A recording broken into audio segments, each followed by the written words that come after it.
Last week, markets moved after yet another round of U.S. tariff threats. This time, Brazil was front and center. Until July 9th, Brazil's exports were facing a 10% minimum rate. But now they're staring down the possibility of 50% tariffs. So, what does this mean for the sugar market? I'm Johanna Bota, and today I'm joined by Marcelo Bonifacio, StoneX's Brazil market intelligence analyst. Welcome back, Marcelo. Big headlines last week. So, if these tariffs do go through, it's clear that the U.S. demand for Brazilian sugar could take a hit. But sugar isn't the only or even the hardest hit industry in Brazil. So, who stands to lose the most? So actually, the U.S. market stands to lose the most because Brazil is a huge exporter. As we talked on our last meetings, we have we have less players of sugar on the export market. So the U.S. depends on Mexico exports, and Mexico is facing some tariffs too, and from Central America is an important market for the U.S. and Brazil stand as a big player that can occupy some spaces when the U.S. markets need more sugar.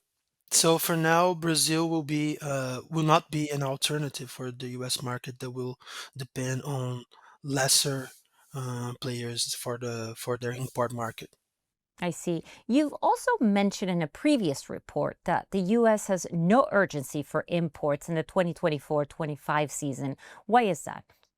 So that's an important factor for the market today because uh, when we talk about the 50% tariffs on Brazil, it will have an impact as I said before, but in the shorter term, the impact will be minimum because the U.S. Accumulated a lot of stocks on the previous year, and this was actually pushed from Brazilian exports and from a big crop around the world. So we have bigger exports for the main players. So in the shorter term, the U.S. will not be impacted that much because of this tariffs, just because of this higher imports from last year.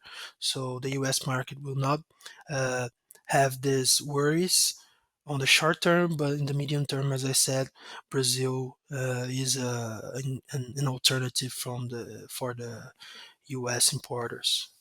And so when we talk about ethanol, because that's what I want to move to now, the US doesn't have a supply shortage of ethanol, yet it's still a big key player of Brazilian ethanol. Can you explain the reasoning behind that? So that's because Brazil produces the sugarcane ethanol, and the sugarcane ethanol has some differences from for the in comparison with the corn ethanol. That's because the sugarcane ethanol has lower carbon emissions compared to the ethanol produced on the U.S. market. And so, as the United States have this programs on the biofuel markets, we have the renewable fuel standard. That's the national program on renewable fuels in the U.S. and the Californian program, the LCFS, that also has this demand for this biofuels. So the sugarcane ethanol have has this advantage on the U.S. market just because of this lower carbon emission, and so the U.S. imports a lot of sugarcane ethanol from Brazil, and coming from this tariffs, we may have a problem because the prices can be really higher on the U.S. So then, do you think that importers will continue to buy Brazilian ethanol then, regardless of tariffs, especially in places like you mentioned in California, where they have a much more stringent clean fuel mandate? Yeah, that's something that the Brazilian market is talking from the beginning of the year. We saw that the Trump administration is talking about a lot about the ethanol market, saying that we have this Brazil has a bigger tariff on ethanol imports than the U.S. So this is a matter that's been talking a lot from this couple of months. So the UNICA, that's our organization that represents the sugar mills, is saying that maybe the U.S. importers will continue to import sugarcane ethanol just because of this advantage on the mandate biofuels.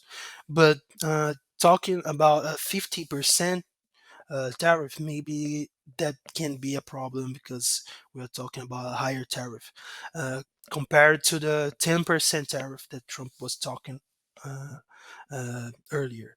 So it will depend on the size of the tariff, and we are seeing already some participants on the market saying that they would lower their buying from Brazil, and we are already seeing a movement that maybe with the 50% tariff, these imports may decrease. But I believe that punctual buyers will continue to look for Brazilian sugarcane ethanol because of this lower carbon emission.